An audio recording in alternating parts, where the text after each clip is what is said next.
Oh my god. That's cute.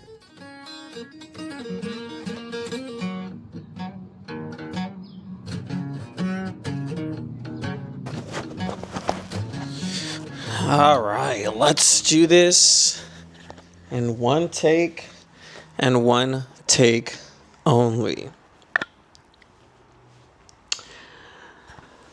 Oh, Lord. You know, a lot of people are going through things right now in life. And a lot of us just want to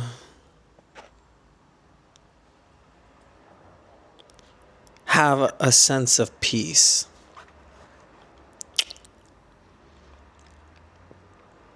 I understand that. I'm fucking struggling right now. And the only way I can take a load off me. Boy, I was about to. Yo, What you thought I was saying? I was gonna leave.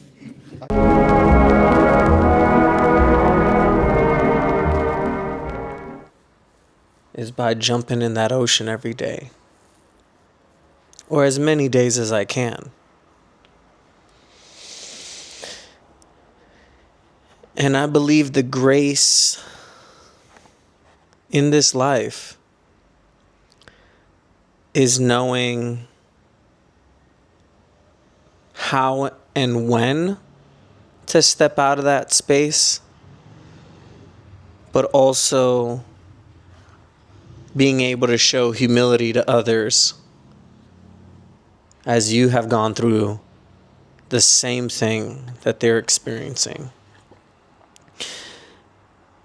And I was thinking a lot today about just time. Time sucks, man. And it sucks when it's taken.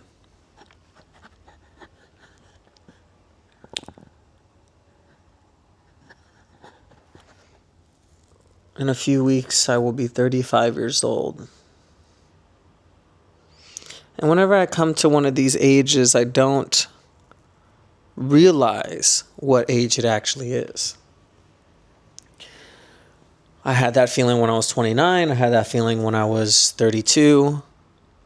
Had that feeling when I was 26. Had that feeling when I was 19. And there's so much stuff that has occurred in my life.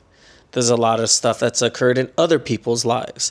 And I believe that's why now, January, almost February,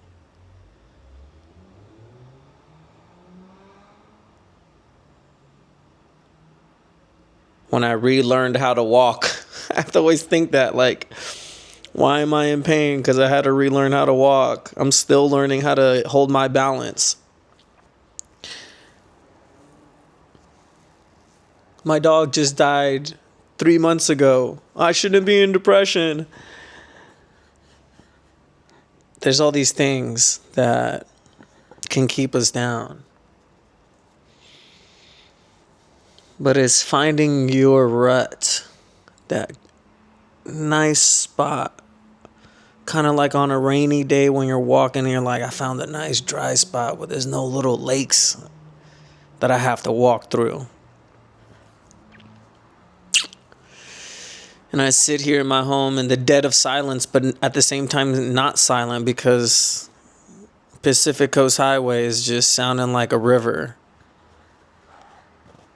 The birds are flying and communicating on that side.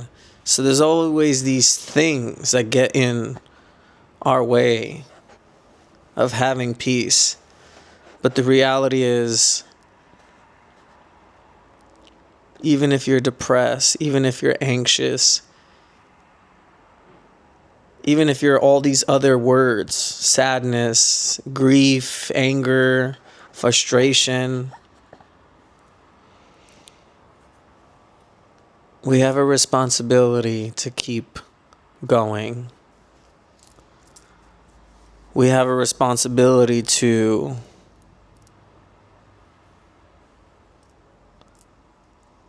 we have a purpose.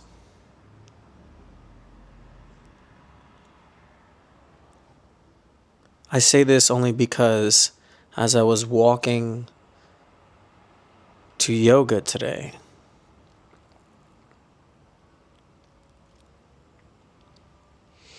and I look up at the sky and I process just time, I take into account, like that sound,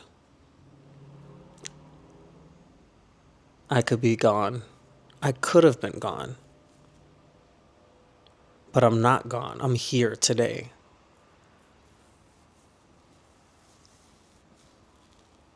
I am in the process, and I believe a lot of people are in this process of resetting. It's like playing the Nintendo 64 and you're losing at 007 and you just hit reset. We all have that reset button and we need to know when to use it. And as I sit here and I go through the 9 months of sobriety, the 3.5 months of grief, now depression, the almost 2 years of unemployment, the almost 2 years before I almost lost my leg. To all these things, these matters don't get reflected outward.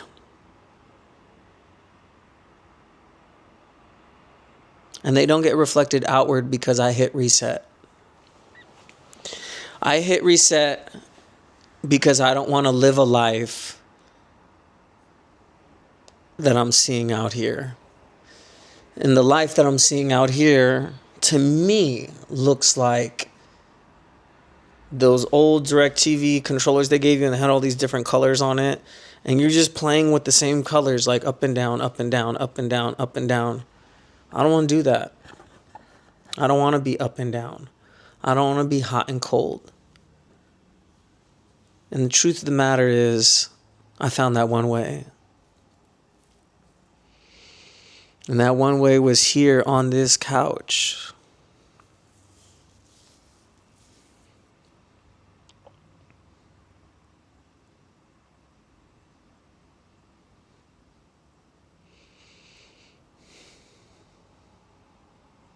I remember coming home and my dad came with me because I could walk but not really walk, and I needed to grab some things from my house. And I remember taking a shower and I could not even take a shower. And I fell.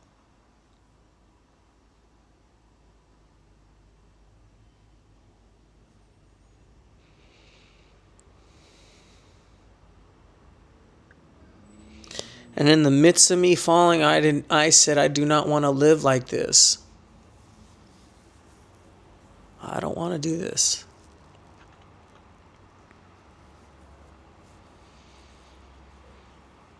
And then I sat on this couch and I allowed and accepted the brokenness, the breaking, the crumbling of the old. And see, a lot of people, especially church-going people,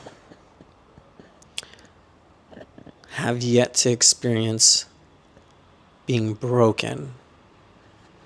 And a lot of people don't talk about what it means to be broken because it literally means to be destroyed. The old you is gone. And there's moments that I'm putting the pieces back together and I could feel the Lord's hand placed on my hand as it's happening. And I watched a Lauryn Hill acceptance speech from the 90s again, and she says it.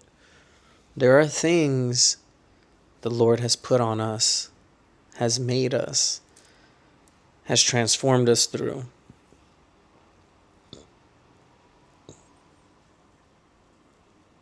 And we have to share these stories.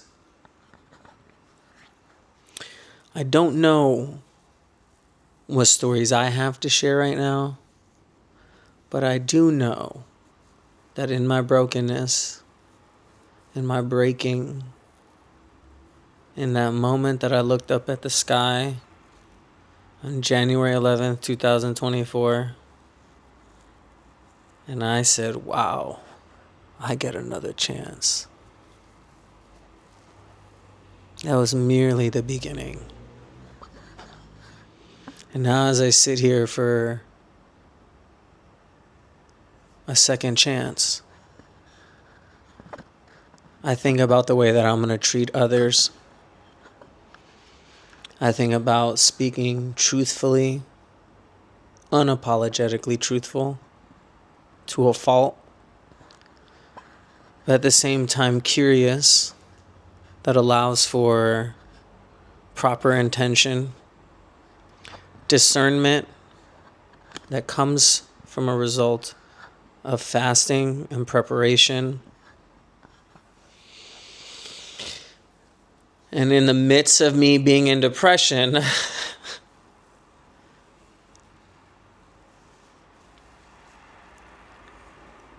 we are never made perfect. We are renewed so that one day we can be good, pleasing, seasoned, salted, and light bearing.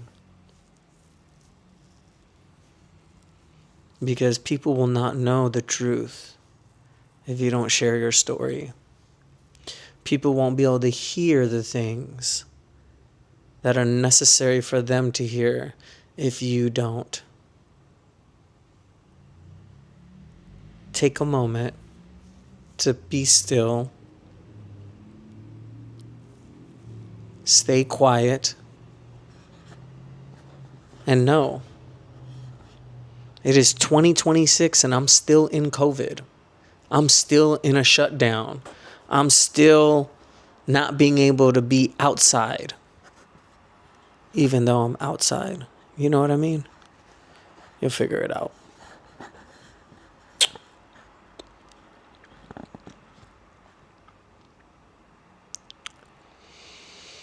I'm thankful for everything.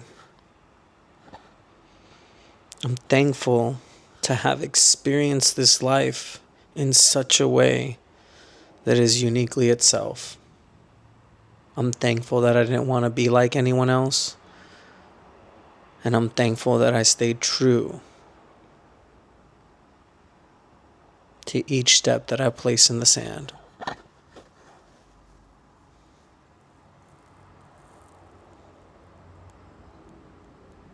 This is merely one moment amongst many other moments.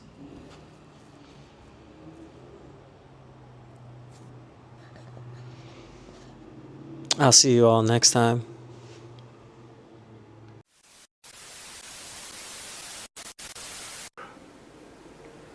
Moi, je regarde. C'est différent. Est-ce que c'est vraiment différent?